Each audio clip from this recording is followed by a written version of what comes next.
Welcome to iDream media. So, రాత్రి నిద్రించే ముందు గోరువెచ్చని నీటిని తీసుకోవాలి. ఇది మన ఆయుర్వేదంలో చెప్పబడింది. ఇదొక ప్రాచీన వైద్య విధానము. ఈ రెమెడీని పాటిస్తే చాలా రకాల అనారోగ్య సమస్యలకు చెక్ పెట్టవచ్చట. మరి దీని గురించి పూర్తి వివరాలు తెలుసుకుందాం. ఈరోజు మనతో పాటు ఉన్నారు ప్రముఖ ఆయుర్వేద వైద్య నిపుణులు ప్రొఫెసర్ డాక్టర్ టి వేణుగోపాలరావు గారు from Ojas ayurvedic centre Chikkadpally. Doctor గారు నమస్తే. ధన్వంతరియే నమః. నమస్కారం. డాక్టర్ గారు, జనరల్‌గానే చెప్తూ ఉంటారు. ఆయుర్వేదంలో చెప్పిన చిట్కాలన్నీ కూడా రూట్ కాజ్ ఏంటి దాన్ని ట్రీట్ చేస్తది. దానివల్ల మిగతా వచ్చే కాంప్లికేషన్స్ అన్నీ కూడా తగ్గిస్తూ ఉంటుంది. అయితే రాత్రిపూట గోరువెచ్చని నీళ్ళు తీసుకోవాలని ఈ ఆయుర్వేద గ్రంథాల్లో అవును. చెప్పబడింది. ఇది అవును. ఒక ప్రాచీనమైన ఒక అవును. రెమెడీ అసలు. అవును. ఏంటి డాక్టర్ గారు? ఇప్పుడు మీరు అడిగిన ఈ విధానాన్ని ఆయుర్వేద పరిభాషలో లేకపోతే ఆయుర్వేద వైద్య విధానంలో హ్మ్. నిషి ఉష్ణోదక పానం అని చెప్పారనమాట. నిషి ఉష్ణోదక ఉష్ణోదక పానం. పానం. నిషి అంటే రాత్రి, ఉష్ణోదకం అంటే వేడి నీళ్ళు, హ్మ్. పానం అంటే తాగడం. హ్మ్. సింపుల్. రాత్రిపూట వేడి నీళ్ళు లేకపోతే గోరువెచ్చని నీళ్ళు హ్మ్. తాగడం. నిషి ఉష్ణోదక పానం అని మనకు చాలా ఆయుర్వేద గ్రంథాలలో ముఖ్యంగా భైషజ్య రత్నావళి, యోగరత్నాకరము, బసవరాజీయము ఇలాంటి గ్రంథాలలో మనకి దీని గురించి బాగా చెప్పారనమాట. హ్మ్. అయితే ఈ నిషి ఉష్ణోదక పానం అంటే ఏంది, ఎలా తాగాలి, ఎవరు తాగాలి, ఎంతకాలం తాగాలి, ఇవన్నీ ప్రశ్నలు. సో దాదాపుగా నేను నా దగ్గరికి వచ్చే ఎక్కువ మంది పేషెంట్స్కి సజెస్ట్ చేసేది అంటే 100% మందికి అంటే వాళ్ళ అవసరం, ఇది తాగాల్సిన అవసరం వాళ్ళకి ఇది నేను సజెస్ట్ చేస్తాను. దాదాపు 15 ఏళ్ల నుంచి నేను ఇది సజెస్ట్ చేసుకుంటూ వస్తున్నాను. అద్భుతమైన ఫలితాలు ఉంటాయమ్మా. చాలా సింపుల్ రెమెడీ, సింపుల్ చిట్కా. మన చిట్కా అంటే మనము ఏదో మనము దీన్ని చిన్న చూపు చూడొద్దు. హ్మ్. దాంట్లో ఎంతో సైంటిఫిక్ రీజన్ ఉంటుందన్నమాట. అవును. నేను చెప్తాను దీన్ని ఎలా చేసుకోవాలి. నిషి ఉష్ణోదక పానం అంటే ముఖ్యంగా ముందు ఉష్ణోదకం అంటే వేడి నీళ్ళు, దాన్ని ఎలా తయారు చేయాలి, ఎట్లా చేసుకోవాలి హ్మ్. అంటే మామూలు మనం ప్రిపరేషన్ కూడా వేరే ఉంటుంది. ప్రిపరేషన్ కూడా చాలా వేరుగా ఉంటుంది. ఏదో నీళ్ళు గోరువెచ్చ చేసుకొని ఆ. పొయ్యి మీద పెట్టి ఆ. గిన్నెలో వేడి నీళ్ళు వేసుకొని తాగడం కాదు. హ్మ్. దానికి ఒక పద్ధతి ఉంటుంది అనమాట. సో ఆ పద్ధతి ఎందుకు చెప్పారనేది కూడా దానికి రీజన్ చెప్తాను. Yes. ముందుగా ఎలా చేసుకోవాలంటే మామూలుగా మనం తాగే నీళ్లు, హ్మ్. చాలామందికి అపార్ట్మెంట్లు ఉన్న వాళ్ళకి ఆర్ఓ నీళ్లు మాత్రమే దొరుకుతాయి. హ్మ్. లేదు, కొంతమందికి మున్సిపల్ ట్యాప్ నీళ్లు దొరుకుతాయి, కొంతమందికి బావి నీళ్లు దొరుకుతాయి, మినరల్ వాటర్ కూడా ఉంటాయి. మినరల్ వాటర్ కూడా దొరుకుతాయి.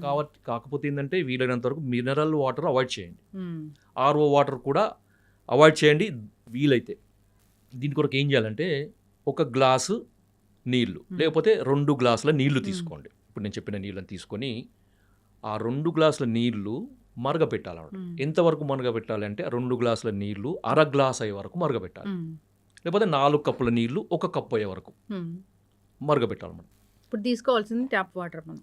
ట్యాప్ వాటర్ అయితే మున్సిపల్ చాలా వాటర్. మంచిది. ఎందుకంటే ట్యాప్ వాటర్ మనకి కృష్ణా వాటర్ కానీ మంజీరా వాటర్ కానీ మనకి నదుల నీళ్ళే దాదాపుగా మనకి మున్సిపల్ వాటర్ తీసుకోవాలి. తీసుకుంటే మంచిది అనమాట. హ్మ్. బావి నీళ్ళైనా మంచిదే. హ్మ్. దీన్ని చతుర్భాగ అవశేష ఉష్ణోదకము అంటారు. అంటే ఒక భాగాన్ని 4 భాగాలు అయ్యే వరకు మరగబెట్టిన నీళ్ళు అనమాట. హ్మ్. లేదు మాకు ఇంకా కొంచెం తొందరగా కావాలి, మాకు అంత టైం లేదంటే అర్ధ భాగ అవశేషం అంటే 2 కప్పుల నీళ్లు 1 కప్పు అయ్యే వరకు, లేకపోతే 1 గ్లాసు నీళ్లు అర గ్లాస్ అయ్యే వరకు, అర్ధ భాగ అవశేషం.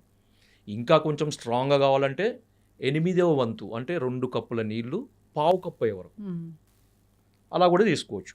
లేదు అంటే అర్ధ భాగం కానీ చతుర్భాగంగా అంటే 1/4 రెడ్యూస్ కానీ లేకపోతే హాఫ్ రెడ్యూస్ నీళ్లు కానీ మనం చేసుకోవచ్చు అనమాట. సో మరగబెట్టి సన్నటి మంట మీద మరగబెట్టేసి కొంచెం టైం పడుతుంది, కొంచెం టైం పట్టినా ఓపికగా చేసుకోండి. చేసుకొని దీన్ని ఏం వడపోయాల్సిన అవసరం లేదు. దాన్ని డైరెక్ట్గా మనము తాగగలిగేంత వేడిగా ఉన్నప్పుడు మీరు టీ లాగా తాగేసేయండి. తాగగలిగేంత వేడిగా ఉన్నప్పుడు దీన్ని తాగాలన్నమాట. సార్ మరి ఇది ఎప్పుడు తాగాలి అంటే దీనికి ఒక పద్ధతి కూడా ఉంది, తయారు చేసుకునే పద్ధతి ప్లస్ తాగే విధానం. ఎప్పుడు అంటే రాత్రిపూట భోజనం చేసిన తర్వాత 2 గంటల గ్యాప్ ఇచ్చి తాగాలన్నమాట.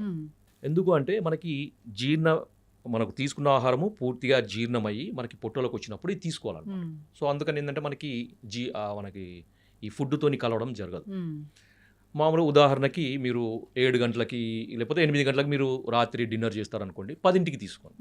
లేకపోతే కొంచెం ఎర్లీగానే తీసుకోవాల్సిన మీకు అనిపిస్తే 7 గంటలకు మీరు భోజనం చేసేసి 9 గంటల వరకు తీసుకోండి. తీసుకొని మీరు ఒక 10 నిమిషాల తర్వాత పడుకోండి, లేకపోతే అర్ధ గంట తర్వాత పడుకోండి, మీ ఇష్టం. కానీ తిన్న తర్వాత మాత్రం అంటే రాత్రి డిన్నర్ తర్వాత మాత్రం ఒక 2 గంటల గ్యాప్ మాత్రం ఖచ్చితంగా ఇవ్వాలి. ఓకే, ఇది తీసుకునే టైము, మనం తయారు చేసుకునే పద్ధతి. రెండవది, సార్ మరి దీనివల్ల మనకు ఉపయోగాలు ఏంటి? అందరికీ మనకి డౌట్ కదా, మీరు తీసుకోమన్నారు మేము తీసుకుంటాం, కానీ దీనివల్ల ఏం సార్ మాకు ఏం బెనిఫిట్, ఎందుకు తీసుకోవాలి సార్, మాకేం పని లేదా అని అడుగుతారు కదా. చెప్తాను. దీనికి ఏంటంటే మొట్టమొదటి ఉపయోగం ఇది. నేను ఒక ఆయుర్వేద దీనికి సంబంధించిన ఒక శ్లోకాన్ని మీకు ఎక్స్ప్లెయిన్ చేస్తాను అనమాట. నా దగ్గర ఉంది అది. దీన్ని ఏమని చెప్పారంటే నిషి ఉష్ణోదక పానం శ్లేష్మ ఆమ మేధోగ్నం వస్తిశోధన దీపనం శ్వాసకాస జ్వరహరం పీతం ఉష్ణోదకం నిషి.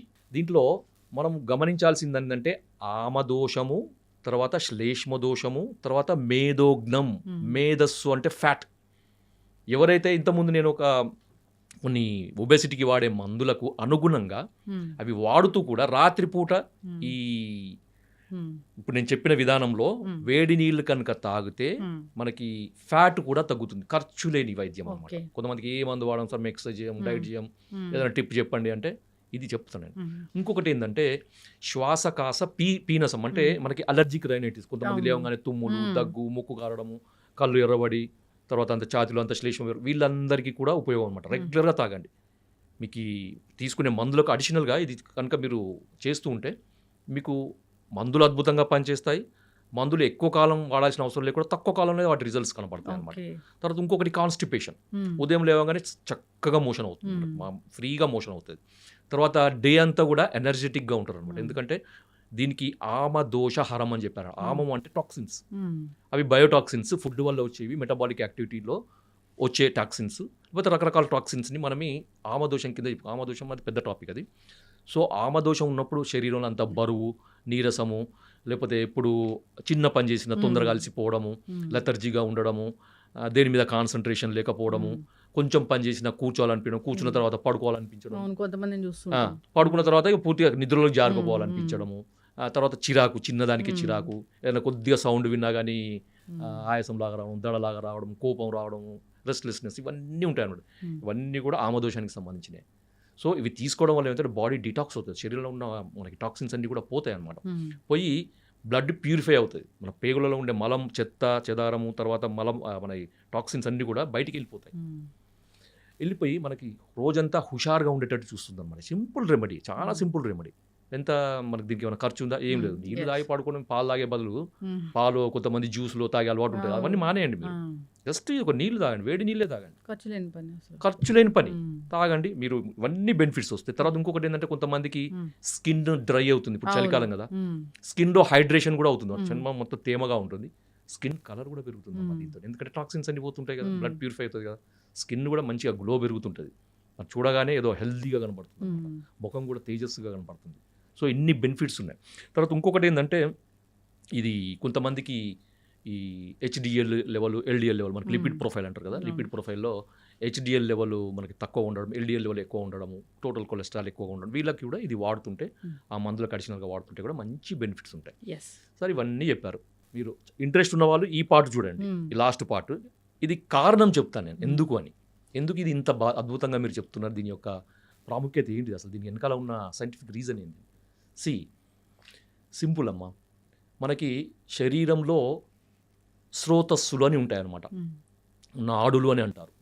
సూక్ష్మ నాడులు, స్థూల నాడులు అంటే సబ్టిల్, అంటే మనకి సూక్ష్మ అంటే సబ్టిల్గా ఉండే నాడులు అంటే మార్గాలు, పతాలు, వేస్, తర్వాత మనకి capillaries, blood vessels, capillaries, lymphatic drainage సంబంధించినవి, తర్వాత వీన్స్, వీటి ఆర్టరీస్, నర్వ్ కండక్షన్ సంబంధించిన నర్వ్స్, వీటన్నిటిని కూడా మనం స్రోతస్సుల కింద తీసుకోవచ్చు.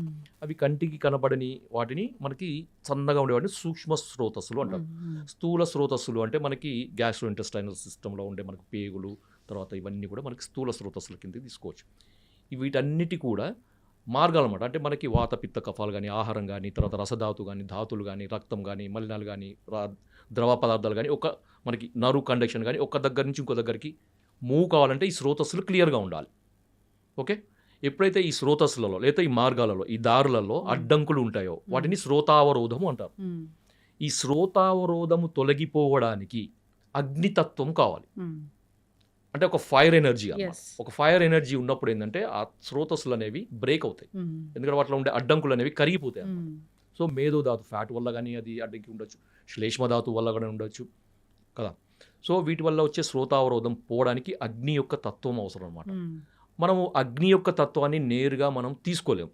మనం మంటం లోపలికి తీసుకోగలుగుతామా? తీసుకోగలం. ఒక ఫైర్ లోపలికి మింగగలుగుతామా? లేదు. లేదు. హ్మ్. సో దాని కొరకు ఏం చేస్తున్నామంటే ఈ అగ్నితత్వాన్ని జలానికి ఆపాదిస్తున్నాం. యెస్. సో మనం వేడి చేయడం వల్ల ఏమవుతుందంటే ఈ అగ్నితత్వము ఆ నీటిలోకి పోయి మనం హ్మ్. తీసుకున్నప్పుడు అగ్నితత్వం అనేది ఈ స్రోతస్సులని మనకి హ్మ్. ఛానల్స్ని ఓపెన్ చేస్తుందన్నమాట. యెస్. సో అప్పుడు ఈ శ్రోతావరోధం తొలగిపోయి హ్మ్. అవి ఛానల్స్కి అంత రక్త ప్రసారం బాగా జరుగుతుంది, నర్వ్ హ్మ్. కండక్షన్ బాగా జరుగుతుంది, మనకి ఈ ఆహారం యొక్క జీర్ణ వ్యవస్థకు సంబంధించిన మూమెంట్స్ అవన్నీ కూడా నార్మల్గా ఉండి ఆరోగ్యం చేయకూడదు. ఇది దీంట్లో ఉండే సైంటిఫిక్ రీజన్ అన్నమాట. యెస్.